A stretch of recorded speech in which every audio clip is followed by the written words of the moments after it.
सोलापुरामध्ये प्रवेश घ्यायचे 2-3 दिवसानंतर माननीय मुख्यमंत्री जे सांगतील त्यामध्ये आम्ही सहमत होऊन 2-3 दिवसामध्ये चर्चा झाल्यानंतर प्रवेश करणार.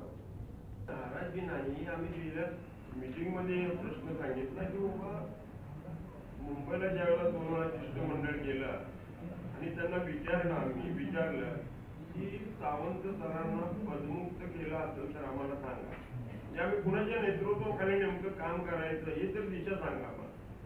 नाही म्हणजे त्यांना आम्ही संपर्क प्रमुखांचं पद त्यांचं आहे आणि तेच काम करणार आहे.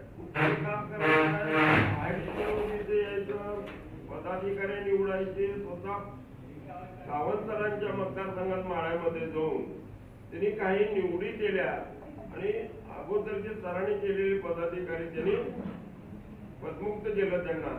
जर असा प्रकार होत असेल तर तुम्ही एकीकडे सांगता काढल्या नाही, एकीकडे दुसरे येऊन पदाधिकाऱ्यांची निवडी करते, यात नेमकं काय?